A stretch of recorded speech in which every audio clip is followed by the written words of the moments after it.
मंच पर बैठे हुए आज के तारीख में पूरे भारतवर्ष में हिंदू विचार और हिंदुत्व के सर्वश्रेष्ठ प्रवक्ता मैं मानता हूँ डॉक्टर सुब्रमण्यम स्वामी,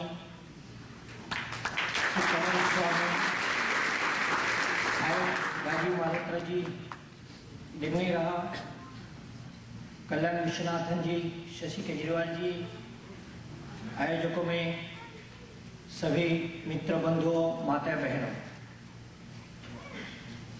पहले मैं सनातन धर्म फाउंडेशन को मेरी आंतरिक आभार प्रकट करता हूं कि मेरे जैसे बहुत ही सामान्य कार्यकर्ता एक्टिविस्ट को यहाँ खड़ा करने के लिए, और मैं मानता हूं कि जमीन पर हम जो आज लड़ाई लड़ रहे हैं उसको प्रोत्साहन देने के लिए, उसको सपोर्ट करने के लिए उनका ये योजना है, इसलिए मैं उनको धन्यवाद देता हूँ। मित्रों, मैं कभी भी कोई थ्योरिटिशियन नहीं हूँ, बहुत बड़े पढ़े लिखे भी नहीं हूँ, एकदम थोड़ा ग्रेजुएशन पूरा करते ही आरएसएस का प्रचारक के रूप में निकल गया। वो आज लगभग 35-36 साल हो गया। अभी मैं अलग से हिंदू सहमति का काम कर रहा हूँ।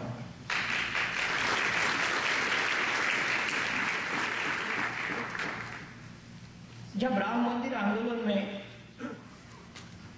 हम लिप्त थे, जब 6 दिसंबर का वो ऐतिहासिक घटना घटी कि पहले हमने किसी मंदिर को विदेशियों के हाथ से, विधर्मियों के हाथ से वापस ले सका, तो मेरे मन में लगा था कि शायद हिंदुस्तान का इतिहास का जो दिशा, जो डायरेक्शन, ये 6 दिसंबर 1992 के बाद शायद बदल हो गया। हिंदुस्तान का वो दिशा से मैं विचलित था कि हिंदुस्तान या भारतवर्ष कितना छोटा हुआ, कहाँ अफगानिस्तान से ब्रह्मदेश तक, या शायद उससे भी पीछे काली, जैसा मैंने डॉक्टर स्वामी से सुना यहीं पर किसी कार्यक्रम में कि ईरान इराक तक शायद किसी समय हमारी सभ्यता थी, लेकिन जियोग्राफिकल भारतवर्ष, पॉलिटिकल भारतवर्ष, वो भी तो कम से कम अफगानिस्तान से ब्रह्मदेश तक था। इसको केवल छोटा होने का इतिहास है, किसी जगह हमने रिगेन किया, वापस लिया, ऐसा नहीं है। तो लगा था कि शायद 6 दिसंबर ने इतिहास के दिशा को मोड़ दिया होगा, परंतु बाद में हमें लगा कि जमीनी स्थिति ऐसी नहीं है। असम, बंगाल और बिहार के आज की जो स्थिति है, उस स्थिति की ओर, उस हालत के ओर किसी का नजर नहीं है। और उसी समय मेरे मन में और भी बहुत एक बात आया कि कश्मीर से जब सारे हिंदुओं को निकाला गया, किक आउट कर दिया गया, बहुत समय था सन 1990 के 1990 के जून के महीने, उसमें हम क्या कर रहे थे भाई? हम उस समय राम मंदिर आंदोलन में, अयोध्या आंदोलन में पूरे अपने को सौंप दिया था। हम इतने क्रेज में थे कि उसी समय, जिसको कहते हैं कि आज तक भारत में सबसे biggest Hindu movement Ayodhya movement, उस मूवमेंट चलते समय कश्मीर हिंदू शून्य हुआ, किसी को इस तरफ ध्यान नहीं आया। तो फिर आगे चलकर असम की जो स्थिति है, जहां 7 जिला धुबरी, बरपेटा, ग्वालपारा, नगांव, मोरीगांव, हैलाकंदी, करीमगंज, ये 7 जिला, असम बहुत छोटा प्रांत है, उसमें 7 जिलों में हिंदू अल्पसंख्यक माइनॉरिटी हो गया, और उसमें भी धुबरी जिला में 75% मुस्लिम, 25% हिंदू। उसी तरह अब ये सारे जितने स्टैटिस्टिक्स में बता रहा हूं, ये सब 2001 की है, because that is available official statistics.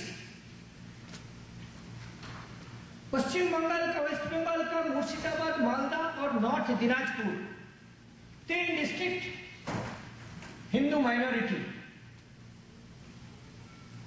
Bihar का किशनगंज हिंदू माइनॉरिटी और कटिहार और बारसोई का भी, जो वेस्ट बंगाल का एडजेसेंट है, उसमें भी above 40% Muslim majority. Purnia above 35%। Overall Bihar 16% according to 2001 census. In our West Bengal, not only 3 districts are Muslim majority, in other districts also there are 65 development blocks where Hindus become minority. हम बंगाल में जिस बात से परेशान है कि इस तरह जो डिस्कोर्स, इस तरह डिस्कशन जैसे मानो अलाउ नहीं करते हैं। हमने बहुत कोशिश किया, संघ परिवार के अनेक संगठनों में किया, अनेक दायित्व मैंने निभाया और अनेक बार मेरे पास प्रेस मीडिया का दायित्व रहा। हम तंग हो गए, परेशान हो गए। फिर हमने तय किया कि अब हम मीडिया के पीछे नहीं जाएंगे, एकदम जमीनी लड़ाई के लिए अपना युवा शक्ति का निर्माण करेंगे। हम युवाओं को बताया, युवाओं को समझाया, देखो कश्मीर में जब केवल 100 एकड़ की जमीन अमरनाथ तीर्थ यात्रियों को सरकार दे रही थी कुछ फैसिलिटीज के लिए, कश्मीर के मुसलमान सड़क पर उतर आए और बताया कि कश्मीर के डेमोग्राफिक कैरेक्टर चेंज करने के लिए ये दिल्ली का साजिश है। ये कश्मीर के लोगों ने बताया और उसका समर्थन मिला सेकुलरिस्ट और लिबरल। लेकिन हम जो वेस्ट बंगाल है, जो एक बार पार्टीशन हुआ है, पार्टीशन के बाद करोड़ों Hindu, millions and millions of Hindu came from East Bengal to our West Bengal. Then West Bengal should have been more Hindu percentage, but now we are seeing district after district, sub tahsil after tahsil, blocks after blocks are being Hindu minority. How it is possible and why should we tolerate it? Kashmir में demographic बदल होता है, कुछ नहीं, 100 एकड़ जमीन का facilities से डेमोग्राफिक बदल नहीं होता है। उस समय कश्मीर के उन मुसलमानों को किसी ने कहा नहीं कि तुमने 3.5 लाख हिंदुओं को सारे जमीन जायदाद छीन लिया और केवल 100 एकड़ जमीन के लिए तुम सड़क पर उतर रहे हो। और जब एक बार पार्टीशन का शिकार बनने का बाद भी हमारे देश और हमारे बंगाल एक बार बंटवारा हुआ, लाखों करोड़ों लोग हिंदू रिफ्यूजी हुए, शरणार्थी हुए, बेघर हुए, और उसके बाद भी इस बंगाल में फिर से हिंदू माइनॉरिटी बनता रहेगा, हम इसको बर्दाश्त करते रहेंगे। तो मैं बंगाल के युवाओं से आह्वान किया, भाई आप तय करो कि भागना है, रिफ्यूजी, दोबारा रिफ्यूजी बनना है या लड़ना है। मैंने उनको बताया कि देखो भाई, धर्म के लिए अर्जुन ने भी जो लड़ाई लड़ी थी वो तो अपने हक के लिए लड़ाई लड़ा था, परंतु उस लड़ाई में उनके अर्जुन के गाइड, फ्रेंड, फिलोसोफर भगवान श्री कृष्ण होते हुए भी युद्ध के शुरू में ही अर्जुन को अपने पुत्र को बलिदान देना पड़ा, अभिमन्यु को बलिदान देना पड़ा। तो मैं युवाओं से पूछता हूं, बताओ कि अगर कृष्ण भगवान अर्जुन का सखा तो फिर क्या फायदा अपने बेटे को खोना पड़ा? क्या कृष्ण भगवान की क्षमता नहीं था क्या अभिमन्यु को बचाने के लिए, रक्षा करने के लिए? हमारे धार्मिक लोग तो कहते हैं सब कुछ कृष्ण भगवान ही करता है, पेड़ के एक पत्ता भी नहीं हिलता है बगैर भगवान की इच्छा से। तो फिर और अभिमन्यु को क्यों मरना पड़ा? अर्जुन को पुत्र शोक क्यों मिला? भगवान उनका मित्र और उनका गुरु होते हुए भी। इसका जवाब मैं ये बताता हूं कि देखो, भगवान ने स्वयं ही दुनिया के लिए यह रूल, यह नियम तैयार किया, प्रस्तुत किया कि कुछ पाने के लिए कुछ तुम्हें कीमत चुकाना पड़ेगा, और उसका परे अर्जुन भी नहीं है, यही शिक्षा अर्जुन को, पूरे विश्व का संसार को भगवान श्री कृष्ण ने दिया।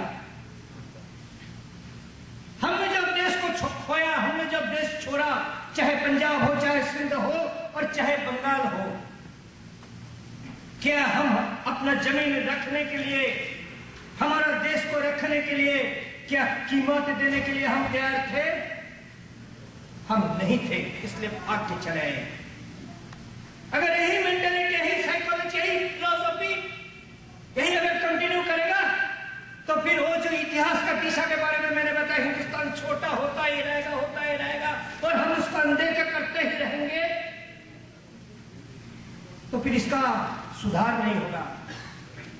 इसलिए मैं बंगाल के गांव-गांव के युवाओं से क्या आह्वान किया हूं, देखो भाई, जो अमीर लोग हैं, संपन्न लोग हैं, अत्याचार के समय तो भाग जाएगा, वो तो कलकत्ता जाएगा, दिल्ली जाएगा, पुणे मुंबई जाएगा, नोएडा गाजियाबाद जाएगा, तुम कहां जाओगे? याद रखो, जब 47 का बंटवारा हुआ, उस समय बंगाली रिफ्यूजी बंगाल के ही ईस्ट पूर्वी हिस्सा से पश्चिमी हिस्सा में आया, लेकिन अब अपने ही राज्य में नहीं, अब तो वो लालू के पास जाकर, नीतीश कुमार के पास जाकर ऐसा करके हाथ जोड़ करके खड़ा होना पड़ेगा कि जब के साथ रह सकोगे क्या? इसलिए चलो अब निर्णय करो, लड़ने की तैयारी करो।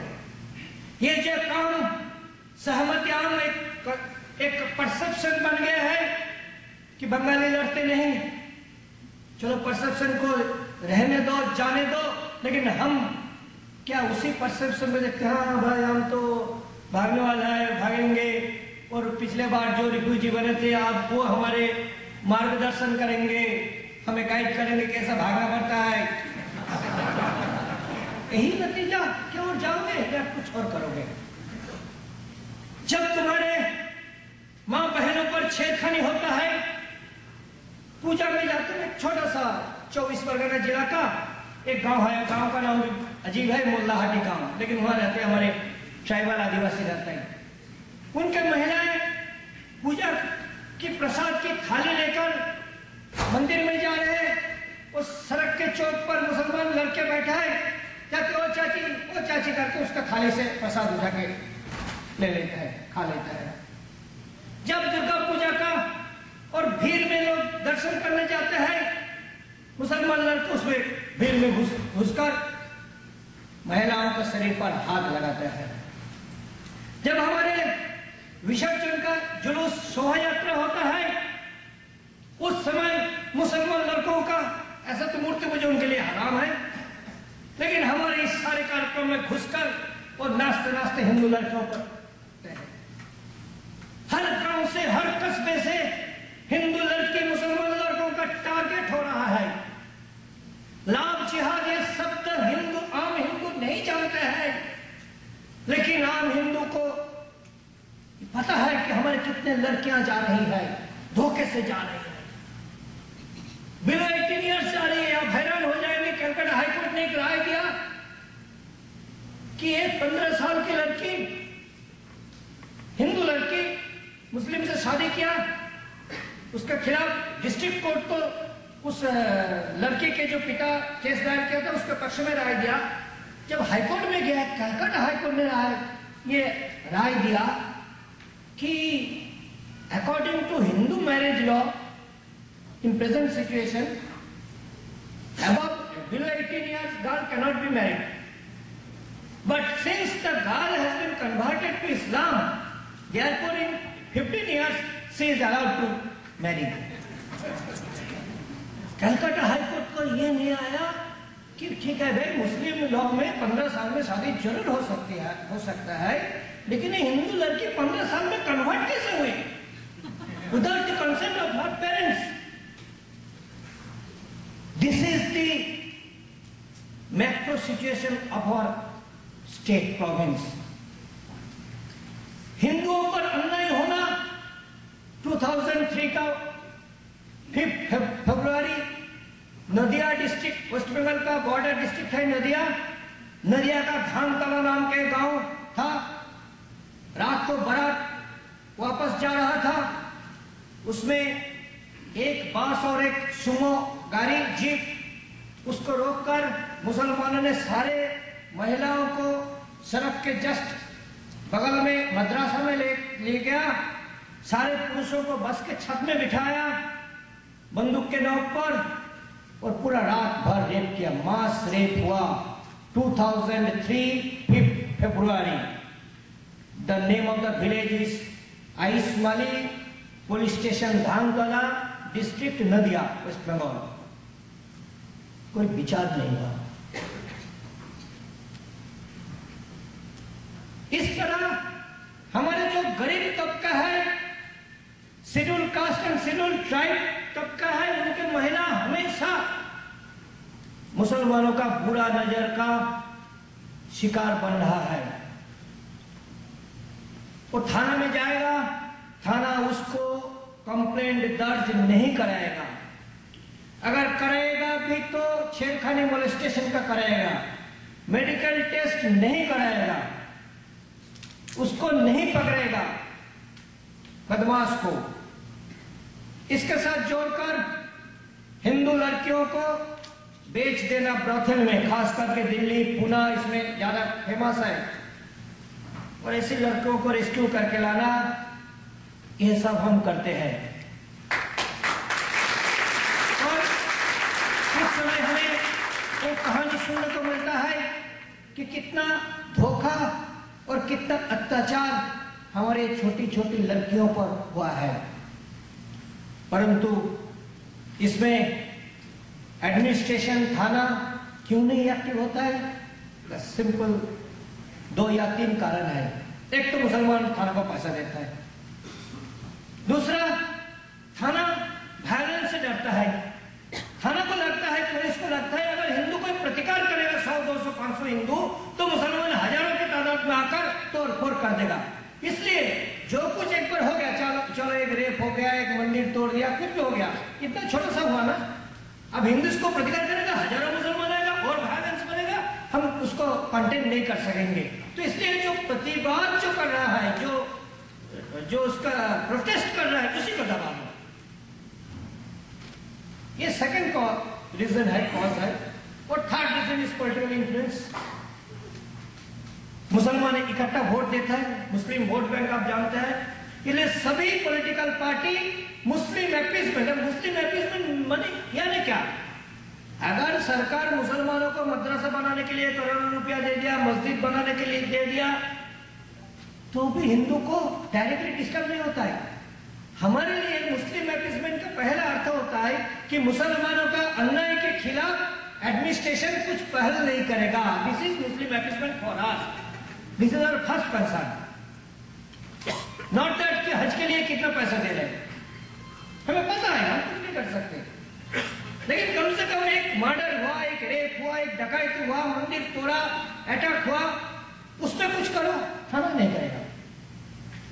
अब इस स्थिति, इसका 2 बार 4 बार 5 बार होने के बाद वहां का जो संपन्न हिंदू है उसको लगेगा कि कोई प्रतिकार नहीं है। एक डिस्ट्रिक्ट है साउथ 24 परगना। साउथ 24 परगना का एक ब्लॉक है, उसका नाम है मोगराहाट। इस मोगराहाट ब्लॉक में, ब्लॉक यानी एक थाना एरिया, एक ब्लॉक एरिया, इस मोगराहाट ब्लॉक में 1981 there were 87% Hindu population and 11% Muslim population. 87, 11. 2001 20 साल के बाद वहां पर हिंदू पॉपुलेशन हुआ 47%. Hindu population came down from 87 to 47%, and Muslim population went up from 11% to 51%. Can you imagine? मैं स्वयं वहां का डिस्ट्रिक्ट मजिस्ट्रेट, हमारे बंगाल में कलेक्टर को मजिस्ट्रेट कहते हैं, डिस्ट्रिक्ट मजिस्ट्रेट अजय रानाडे को मैंने स्टैटिस्टिक्स दिया और बता कि देखिए आपकी हमारे इस जिला में ऐसा हुआ है। तो अजय रानाडे IPS अफसर महाराष्ट्र से आए हुए, बता no I can not admit, it is in communal line, political cause will be there. तो मैंने बताया कि अगर पॉलिटिकल कॉज होगा, मानो सीपीएम एंटी सीपीएम को पिटाई कर रहा है, तो नॉन सीपीएम में तो हिंदू मुस्लिम वो है, तो सीपीएम का अगर टॉर्चर होता है ऑन पॉलिटिकल लाइन, तो फिर एंटी सीपीएम मानो कांग्रेस या तृणमूल कांग्रेस का सपोर्टर जो है वो हिंदू है मुस्लिम है, तो दोनों भागेगा। इसलिए डेमोग्राफिक बैलेंस ऐसा बदल कैसा हो जाएगा? He had not answer. लेकिन यह सारे बात हम जैसा मतलब पब्लिक डोमेन में ला नहीं सकते। इसलिए मेरा विदेश आने का यह एक मेन रीजन है कि मैं चाहता हूं कि आपके द्वारा, आप जानते हो आज भी भारत में ये साइकोलॉजी मेंटेलिटी है कि विदेश से कुछ मोहर लगता है तो उसका इंपॉर्टेंस बढ़ता है। इसलिए आपके यहां से भी ये कंसर्न हमारे भारत में पहुंचे कि असम और बंगाल और बिहार का अगला स्थिति क्या होगा। राजीव मल्होत्रा जी ने बताया मुगलिस्तान के बारे में, आप सुन रहे हो, हम देख रहे हैं कैसे मुगलिस्तान बन रहा। जब 1947 में देश का बंटवारा हुआ, पाकिस्तान एक कॉरिडोर मांगा था, West Pakistan to East Pakistan. Everybody laughed at that proposal. तो मुझे लगा कि 1940 में जब लाहौर मुस्लिम लीग का कॉन्फ्रेंस में पाकिस्तान का रेजोल्यूशन हुआ, तब हमारे नेहरू जी भी बताया था the idea of Pakistan is nothing but A fantastic nonsense, and in only 7 years it became a reality. इसी तरह वो जो वेस्ट पाकिस्तान से ईस्ट पाकिस्तान तक कॉरिडोर मांगा था, आज ईस्ट पाकिस्तान नहीं है, इसलिए officially legally they can not say that give us A corridor between our two part of our country. Now this is separate country, Bangladesh, but इसलिए उसका नाम बदल होके अब मुगलिस्तान हो गया। पूरा असम बांग्लादेश के बीच में है, फिर हमारे मालदा, नॉर्थ दिनाजपुर, मुर्शिदाबाद, उसके साथ पूर्णिया, किशनगंज, कटिहार, अररिया, उसके साथ ईस्टर्न यूपी, आगे चलते हुए और कानपुर होते हुए वेस्टर्न यूपी के सारे मुरादाबाद, बिजनौर, अलीगढ़, सारे मुस्लिम मेजॉरिटी बन रहा है। रामपुर चल रहा है। तो क्या इसको हम मान लेंगे? हमारे बंगाल के गांव में, गांव की स्थिति हम कैसा बताएं? एकदम बॉर्डर के एरिया में गाय है, लोगों के घर में गौ है, तो रात को मुसलमान उसको लूट करके ले जाएगा। इसलिए बीएसएफ का जो कैंप्स रहता है, बॉर्डर सिक्योरिटी फोर्स, गांव के लोग जाकर, बीएसएफ कभी कभी अच्छे होते हैं, तो अपने कैंप में वो गाय को, वो किसान अपने गाय को रख देता है, फिर सुबह आकर लेके जाता है। तो मुसलमान कहता है कि टाका रख भी बैंक के, गोरू रख भी कैंप पे, मतलब तो पैसा तो रखेगा बैंक में, हिंदू से कहता है, और तरह गौ रखेगा कैंप में, बीएसएफ का कैंप में, बहू कहाँ रखेगा? बहू यानी पत्नी को। बांग्ला में कहते हैं टाका रख भी बैंक के, गोरू रख भी कैंप पे, बहू को थाई रख भी, तेरे बीबी को कहाँ रखेगा तुम? इसलिए हिंदुओं को एग्रेसिव होना, इसका कोई अल्टरनेटिव नहीं है। हमें पढ़े लिखे लोग, बुद्धिजीवी, एलिट क्लास, उनके उपदेश पर अगर डिपेंड करके रहना पड़ेगा तो हमें दोबारा देश छोड़ना पड़ेगा, जिसके लिए हम तैयार नहीं हैं। हम हिंदुओं में एक नई हिंदू युवा में मुझे पता है कि जो एजेड पर्सन है उनको दिमाग का कुछ बदल मैं नहीं कर सकता हूँ, इसलिए हिंदू युवाओं में हम ये सोच कि भाई अब पीछे नहीं हटना, इसको हमें लड़ाई को आगे बढ़ाना है, लड़ाई लड़ना है, यह हम कर रहे हैं। आपसे छोटा सा एक संस्मरण मैं शेयर करना चाहता हूँ। पिछले साल मेरे ये दूसरा बार यूएस आना हुआ, पिछले साल भी आया था। तो जाने से पहले एक बार लगा ग्राउंड जीरो देखना है, तो ग्राउंड जीरो देखने के लिए दिन भर बिजी था। रात को 12 बजे हम ग्राउंड जीरो जा रहे थे, तो जानता नहीं था, इसलिए लोगों से पूछना पड़ता था। और न्यूयॉर्क में काफी लोग मिलते भी आए सड़क पर रात को 12 बजे, तो हम 2-3 लोगों से पूछते पूछते आगे बढ़े। फिर लास्ट में एक कॉर्नर पे 2 ही व्यक्ति खड़ा था, एक थोड़ा हाइट ज्यादा, एक थोड़ा मिडिल हाइट का। तो हमने पूछा शीशा उतर के कि वेयर इज ग्राउंड जीरो, तो उसने बताया जस्ट 2 ब्लॉक्स आएंगे, बोला थैंक यू। फिर एक ने बताया जिसका थोड़ा मिडिल हाइट, उसने बताया आर यू मुस्लिम, मुझे पूछा। तो मैंने थोड़ा जोश से बोला नो, ऐसा बोला। उसने बताया व्हाई नॉट। मैं हैरान हो गया। फिर हमारे गाड़ी चल दिया था और मुझे अंग्रेजी तुरंत कुछ रिएक्ट करने का उतना अंग्रेजी भी आता भी नहीं है। तो मैं हैरान हो गया कि फिर मैंने पूछा कौन है भाई, तो बताया चेहरे से लगता है कि वो कोई टर्की मुस्लिम होगा, इट इज गेस ओनली। लेकिन द फैक्ट इज कि one person is telling why not. Ground zero से बिल्कुल नजदीक खड़ा होकर रात को 12 बजे एक मुसलमान ऐसा कह रहे हैं। अभी इस साल कलकत्ता में बुक फेयर चल रहा था। कलकत्ता में बुक फेयर बहुत जोर शोर से होता है। एक मुसलमानों का स्टॉल लगा, उसके सामने एक यंग पर्सन, कोई 18-19 साल का है, एक उर्दू में प्लेकार्ड लेके खड़ा है, पर कैंपेन पब्लिसिटी प्लेकार्ड लेके खड़ा है। तो हमारे कार्यकर्ता जा रहे वहां गया, बोले भाई क्या लिखा है इसमें, मतलब ऐसे ऐसे किताब का कोई प्रचार है बारे में है। तो हमारे वर्कर ने उस लड़का से पूछा यहाँ तुम्हें ऐसा क्यों लगा था, कोई तो समझता नहीं है यहाँ पर उर्दू, ये लगाने से क्या मतलब है। तो उसने कॉन्फिडेंस बताया आज नहीं समझते काल समझेगा। अब देखिए, मैं जब ये घटना सुना, मैं न्यूयॉर्क के इस घटना से उसको रिलेट किया।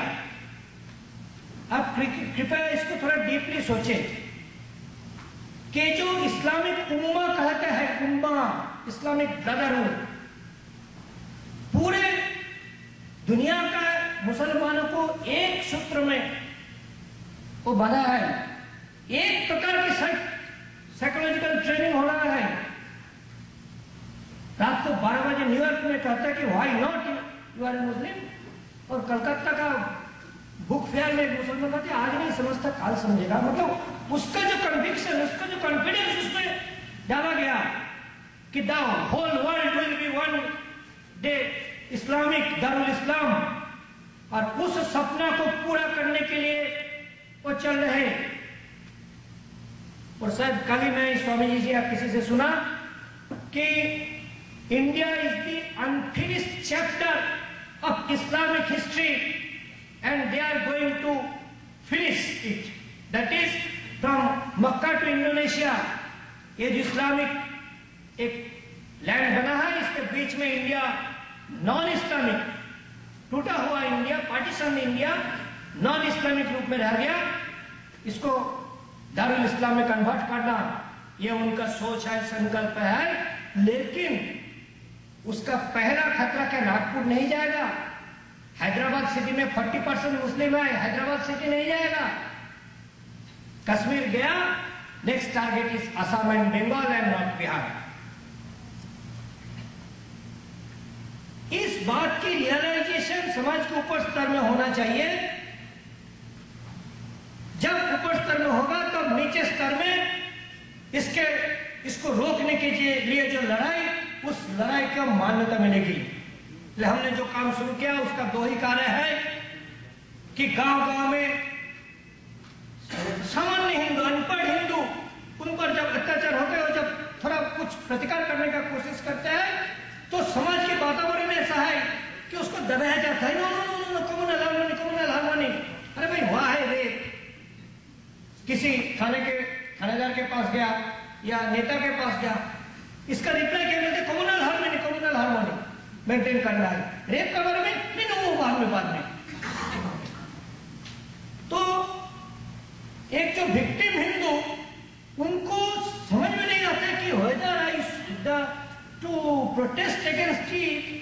against this atrocity is a just thing or not?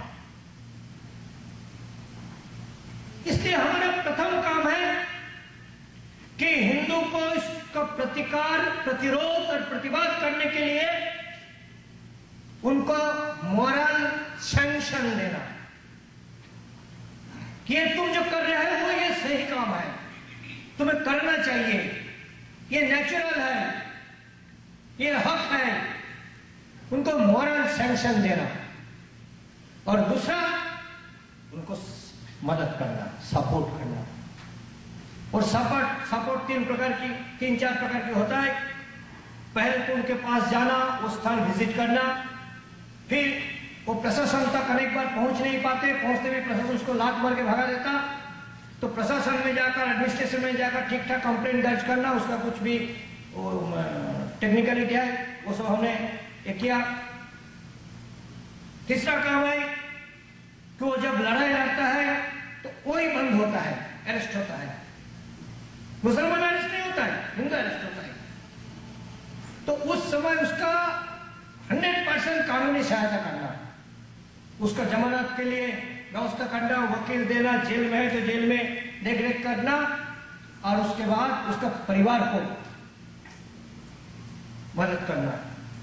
और उसके बाद कि और लोगों को लेकर, क्योंकि हिंदू का दुख उसका अकेला का होता है।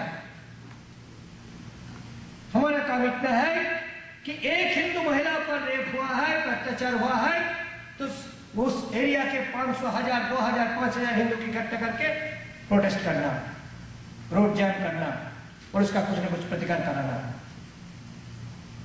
और हमें ये देखने को मिला है कि थोड़ा सा मदद से, जबकि हिंदुओं को, विक्टिम हिंदू को लगता है, प्रोटेस्टर हिंदू को लगता है कि हमारे पीछे कोई है, हमारे साथ कोई है, तो बहुत ही उत्साह के साथ और डिटर्मिनेशन के साथ वो इसका प्रतिकार में लगता है, लड़ाई में लगता है। तो वो काम हमें करना है। एक छोटा सा रिक्वेस्ट, यहाँ डॉक्टर स्वामी है, डॉक्टर स्वामी जो विषय हाथ में लिया है उसमें वो मैंने उसका लॉजिकल एंड तक पहुंचा है। अभी 2011 का सेंसस पूरा हो गया और मेरे मन में बहुत ही डर है, शंका है कि गवर्नमेंट इस सेंसस का रिपोर्ट जब निकलेगा तो कितना गरीब, कितना अमीर, कितने एससी, कितने एसटी, सब कुछ पब्लिश करेगा। केवल रिलीजियन बेसिस शायद पब्लिश नहीं करेगा, उसका सप्रेस करेगा और हिंदू को समझ में नहीं आया, पता नहीं चलेगा कि खतरा कितना नजदीक आ गया है। इसलिए मैं डॉक्टर स्वामी से पर्सनली रिक्वेस्ट करता हूं कि वो कम से कम ये तो जानना हमारे अधिकार है ना, भाई कितना परसेंट हिंदू है, कितना परसेंट क्रिश्चियन है, कितना परसेंट मुस्लिम है हर जिला में, हर ब्लॉक्स में, हर स्टेट्स में। और ये सप्रेस करने का तो कोई सरकार को अधिकार तो नहीं है, लेकिन सरकार करेगी। इसलिए और हमारे देश के जो प्रधान विपक्षी पार्टी है वो भी इसमें दबाव नहीं डालेगा, ना पब्लिसिटी, वो भी दबाव नहीं डालेगा। इसलिए जो काम पार्टी को करना चाहिए नहीं करता है, डॉक्टर स्वामी करते हैं, तो मैं डॉक्टर स्वामी से इस विषय में रिक्वेस्ट करता हूं कि ही compel our Indian government to publish the demographic statistics like early decades. Bangladesh में ग्रेटर बांग्लादेश बनाने की साजिश और प्रचार जोर शोर से चल रहा है। हिंदुस्तान में लोगों को पता नहीं है कि जमीनी स्थिति का एक छोटी सी घटना का मैं जिक्र करना चाहता हूं। मयमनसिंह में हमारे कलकत्ता से हमारे कार्यकर्ता उसके रिलेटिव के घर गया है, मौसी के घर गया है। अब जानते ईस्ट बंगाल वेस्ट बंगाल में काफी मिंगलिंग और यातायात है, विद पासपोर्ट विदाउट पासपोर्ट दोनों चलता है। मैं कुल 8 बार बांग्लादेश गया हूँ, उसमें 2 बार बिना पासपोर्ट गया हूँ और अभी पासपोर्ट लेके जाता हूँ। तो अभी हमारे कार्यकर्ता युवा लड़का गया था, उसका मौसी वहां पर थोड़ा अमीर है, कुछ फैक्ट्रीज वगैरह है और वहां मुसलमान गुंडों को हर महीना 20,000 रुपया वो सिक्योरिटी मनी देता है। वहां का 20,000 रुपया, वहां का थोड़ा कम है। It is quite normal. तो वहां का जो मुस्लिम गुंडे हैं जो 20,000 रुपया हर महीने उस परिवार से, हिंदू परिवार से लेता है, वो गुंडे उस परिवार के मुखिया को कहता है कि चाचा तुम लोग इंडिया जाने के लिए क्यों सोच रहे हो? सबको पता है कि बांग्लादेश में संपन्न हिंदू भारत में आने के लिए अंदर अंदर तैयारी करता है, लेकिन वहां रोजगार होता है, वो रोजगार छोड़ नहीं सकता, इसलिए कुछ रिलेटिव यहाँ रखता है और वहां रोजगार करता है। तो मुस्लिम गुंडे, मैंने दिस इज न्यू फिनोमेना, कहता है हिंदू से, हिंदू अमीर संपन्न व्यक्ति से कहता है कि चाचा तुम लोग क्यों इंडिया जाने के लिए सोचते हो? क्या फायदा जाकर? ओ वेस्ट बंगाल में तो हमारे बांग्लादेश हो जाएगा, तो कलकत्ता जाने से क्या फायदा आएगा? बल्कि तुम यही रहो, यही ठीक है। मतलब क्या है कि वहां रहेगा तो महीने का 20,000 रुपया उन गुंडों को मिलेगा। अगर कोई भाग के वहां चला, कलकत्ता चलाएगा आदमी, तो सारे प्रॉपर्टी तो एनिमी प्रॉपर्टी एक्ट डिक्लेयर हो जाएगा, सरकार का हाथ में हो जाएगा, और जो पॉलिटिकल इन्फ्लुएंसर व्यक्ति तो हड़प करेगा और गुंडों को तो मिलेगा नहीं। मतलब बांग्लादेश में सामान्य लोगों को भी, मुसलमानों को भी आज ये योजना पता चल गया कि there an effort is going on to make a greater Bangladesh which includes the whole of Assam and the whole of West Bengal and some part of Bihar. अब ग्रेटर बांग्लादेश का तैयारी चल रहा है, इसलिए बांग्लादेश में केवल पॉपुलेशन बढ़ाना और पॉपुलेशन को, देखिए पॉपुलेशन को बूस्ट करना नहीं पड़ता है। जब पॉपुलेशन बढ़ता है और वहां खाने को नहीं मिलता है, तब किसी भी माध्यम से आप पॉपुलेशन को रोक नहीं सकते हो। तो बांग्ला, ये जो मुसलमानों को जो इंटरनेशनल चलता है, देखिए अरबों रुपया हिंदुस्तान में आया है, कितने नए मस्जिद मदरसे तैयार हो गए, लेकिन कोई लाइब्रेरी नहीं तैयार हुआ मुसलमानों के लिए, कोई हॉस्पिटल नहीं तैयार हुआ। वो हॉस्पिटल तो हमारे सरकारी अस्पताल में जाएगा, 13वीं बच्चा को पैदा करने के लिए। उनका पैसा जो अरब से जो पैसा आता है उसमें एक हॉस्पिटल नहीं बनाता है, इसके हेल्थ केयर सेंटर नहीं बनाता है, केवल मस्जिद और मदरसा। मुझे कष्ट होता है ये योजना समझाने में कि मुसलमानों को गरीब रखना ये उन्हीं का डिजाइन है, क्योंकि जितना गरीब रहेगा उतना अधिक बच्चा पैदा करेगा, और बच्चा पैदा करेगा तो बच्चा फैलेगा। लेकिन एक बात में उन्होंने अब इतना सफल अर्जन किया कि कितने भी पॉपुलेशन बढ़े, सबको रिलीजियस एजुकेशन, रिलीजियस ट्रेनिंग वो सबको देता है। कमल स्वामी जी कह रहे थे कि हिंदुओं में कितने मंदिर में जाता है, चलो कम जाता है, लेकिन जो जाते हैं उनको भी कोई हिंदू विचार तो नहीं मिलता है। एक घटना बोलने का मुझे पता नहीं, मैं दिल्ली का बजरंग दल का दायित्व में था। हम मंगलवार हनुमान चालीसा पाठ पढ़ते हैं किसी एरिया में पश्चिमी दिल्ली के। हमारे कोई पास जगह नहीं था, मंदिर में गए हमारे बच्चे, और पंडित जी से बोला कि पंडित जी हम कुछ युवक आएंगे आपका मंदिर में हनुमान चालीसा पढ़ेंगे। बोला ठीक है आ जाओ। तो हमारे 20-25 लड़के गए, मंगलवार हनुमान चालीसा पाठ किया। पंडित जी का बहुत उत्साह आया, हाँ भाई मंदिर में युवा जाना एक उनके लिए अच्छी बात है। तो जब दूसरे मंगलवार गए तो देखा पंडित जी और दरिया बिछा के रखा है, प्रसाद की व्यवस्था किया है, छोटे छोटे हनुमान चालीसा 50 ला के रख दिया है, मतलब पूरा मदद किया पंडित जी, सब खुश। हाँ भाई 25-30 लड़के आते हैं, हनुमान चालीसा पाठ करता है। तीसरा मंगलवार जब गए और हनुमान चालीसा का पाठ हुआ, और पाठ पढ़ने के बाद जब अपने बजरंगी कार्यकर्ता जब ये थोड़ा डिस्कस करने लगा कि वहां पर एक सरकारी जगह पर बस अड्डे पर एक मजार बन गया अचानक, और वहां हिंदू लड़के से छेड़खानी हो रहा है, तो ऐसे चर्चा चल रहा था। पढ़े भाई ये यहाँ पॉलिटिक्स का चर्चा नहीं करनी, यहाँ पॉलिटिक्स का चर्चा नहीं करना, ये तो धार्मिक स्थान है, तुम पूजा पाठ करो, मंत्र उच्चारण करो, हनुमान चालीसा पाठ करो, लेकिन ये सब तुम जो कर रहे हो ना, ये धर्म नहीं है। तो ये जो धर्म की ये जो कॉन्सेप्ट है, आज के हिंदुओं का धर्म कर्म से अलग है। मंदिर में नहीं जाने एक दुख है, लेकिन मंदिर में जो जाते हैं, मानो रेगुलर दुर्गा मंदिर में जाते हैं, लेकिन यहां से इस मंदिर से 5 किलोमीटर दूर पर एक दूसरा दुर्गा मंदिर को तोड़ा जा रहा है। क्या यहाँ के भक्त वहां जाएंगे क्या उस मंदिर को रोकने बचाने के लिए? कृपया सभी ने इस बारे में सोचे। तो इसलिए हमारे बंगाल के गांव ग्रेटर बांग्लादेश बनाने के लिए जो साजिश चल रहा है और ये इस्लामिक डिजाइन चल रहा है, और बांग्लादेश में ही जनसंख्या पैदा करो और घुसपैठ के नाते, इन्फिल्ट्रेशन के नाते हिंदुस्तान में भेज दो और पूरा ईस्टर्न इंडिया को ग्रीन बना दो।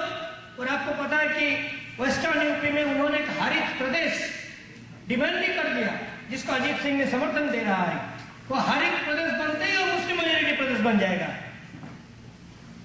इसलिए उस पूरा डिजाइन के खिलाफ, खास करके बंगाल की जमीन को, धरती को बचाने के लिए बंगाल, असम में हिंदू महिलाओं की इज्जत को बचाने के लिए, हमारे धर्म स्थान और धार्मिक अनुष्ठान कार्यक्रम और हमारे देवी देवताओं को बचाने के लिए हिंदू संहति बिल्कुल जमीन पर लड़ाई का काम शुरू किया है। और हम इस काम में हमें काफी सफलता, काफी सपोर्ट, काफी रिस्पॉन्स मिल रहा है। और 3 साल में इस बार 14 फरवरी को हमने जब स्थापना दिवस मनाया तो 20,000 लोगों ने इसमें भाग लिया। मैं सबसे अनुरोध करता हूँ, हमारा जो वेबसाइट है hindusahmati.org, उसमें प्रतिदिन का बंगाल के घटनाएं और हमारे जो उसका प्रतिक्रिया में हमारे जो रिस्पॉन्स, उसके बारे में हम देने की कोशिश करते हैं। सब वो देखें और असम और बंगाल को कश्मीर बनने ना दे। हिंदुओं की लड़ाई का एक नई परंपरा हमने जो शुरू किया है, इस परंपरा को आगे बढ़ाने के लिए, इस इस्लामिक जिहाद को रोकने के लिए, और सभी नमस्कार। भारत माता की जय।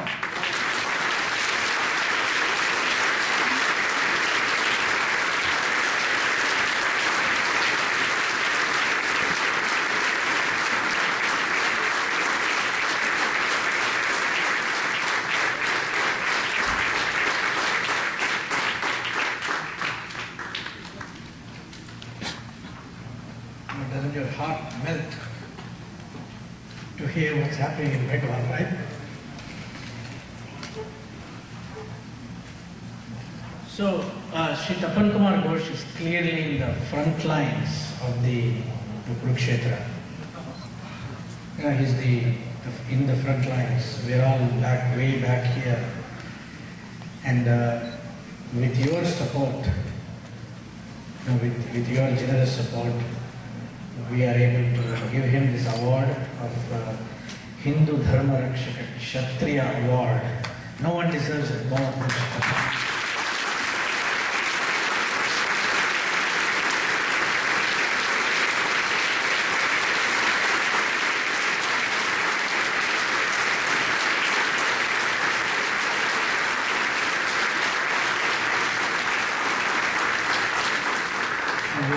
For $3,000 for Sri Tapan Kumar Ghosh. We hope it's a small contribution that will help him continue his work in West Bengal with his friends and his communities.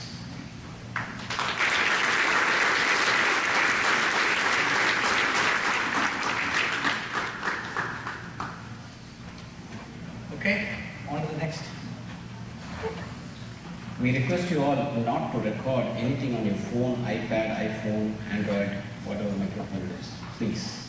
This is a private event and we will put the proceedings in video on the web. So please comply with us. Now I invite Mrs. Sangeeta Chandrakanthan to introduce Dr. Swami.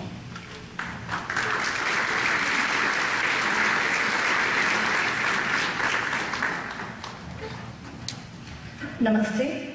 Dr. Subramania Swami definitely needs no introduction at all. We are honored to have him speak at Hindu Unity Day today.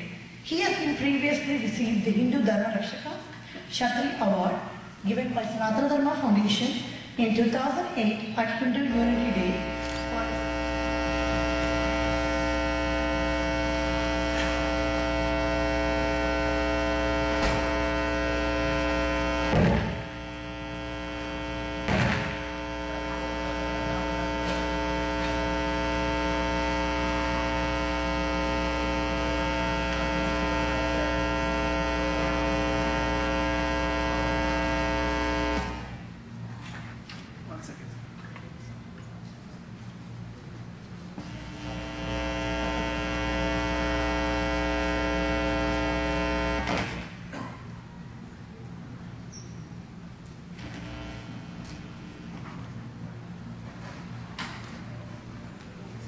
Dr. Swami has previously received.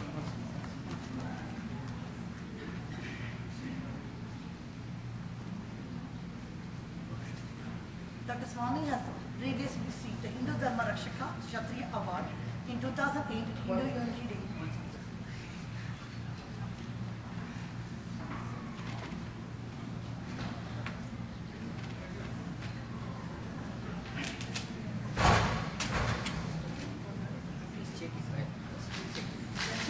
Testing.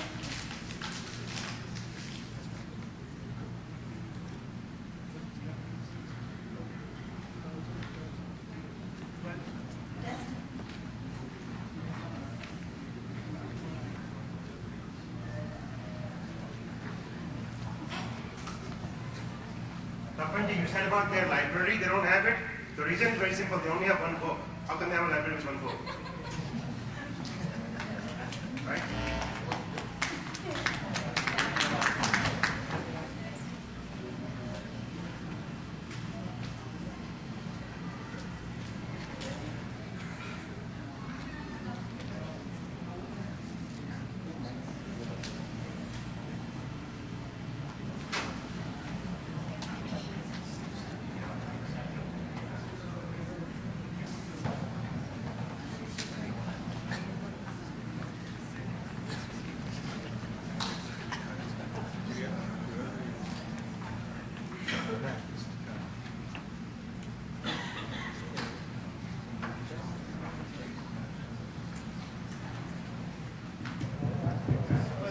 Test?